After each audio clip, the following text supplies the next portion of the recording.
cette page sportive. Le Monde aujourd'hui, VOA Afrique.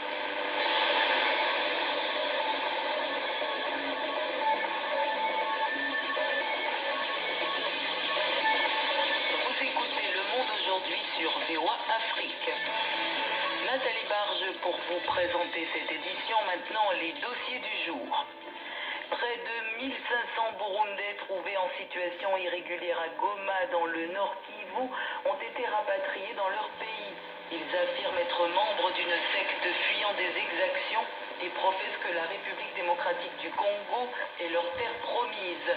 Eddie Isango s'est entretenu à ce sujet avec Caroline Zouzou Kazivita, gouverneur de la province du Nord Kivu. Moi, je ne souhaiterais pas parler de l'expulsion. On a juste renvoyé la population de la République burundaise qui s'était établie à Goma d'une façon irrégulière. Comme vous le savez, la province du Nord Kivu n'a pas de frontière directe avec le Burundi. Et s'il faut examiner les irrégularités au niveau de l'immigration, c'est avec les frontières de Kavivira, du Sud Kivu, où ces populations étaient passées. C'est la raison pour laquelle nous avions décidé d'abord de les renvoyer au Sud Kivu et j'ai appris que les autorités de Sud Kivu les ont conduits vers la frontière entre la République démocratique du Congo et le Burundi. Et comme vous le savez, chaque pays a ses lois, mais les règles sur l'immigration sont presque les mêmes. On ne peut pas accepter qu'environ 1500 personnes s'établissent dans une entité sans aucun document et sans motif valable. Mais qui étaient ces gens? Étaient-ce des réfugiés?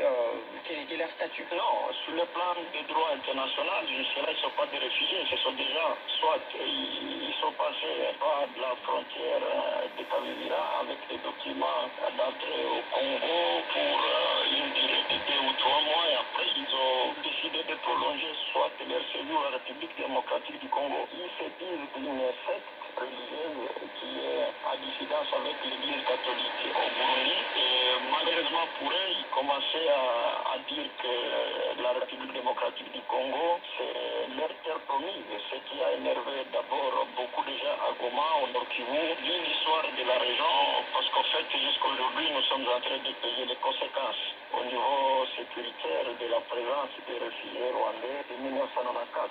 Et donc, comme autorité publique, nous avions aussi la responsabilité de protéger ces personnes, parce qu'en fait, l'opinion au Nord Kivu est tellement hostile à leur présence, surtout qu'ils sont arrivés à Goma sans aucun motif valable, mais aussi sans document. Savez-vous si parmi eux, il y avait des gens impliqués dans le coup d'État manqué au Burundi? Parce qu'on dit que les services de sécurité en auraient identifié certains. Personnellement, nous n'avions pas pu mettre beaucoup de temps pour savoir qu'est-ce qui a fait quoi au Burundi, mais nous avions constaté qu'il y a quand même des enfants qui ont été séquestrés par des personnes adultes et transformés en des réfugiés inutiles, parce que j'ai reçu quand même beaucoup d'appels de familles burundaises qui réclamaient leurs enfants, soit une maman qui est restée au Burundi où le mari a pris des enfants sans leur consentement. Ça a été quand même pour nous une situation inquiétante. Je crois qu'il y a de quoi douter à ce point-là si on doit considérer que tous ces enfants n'avaient pas de problème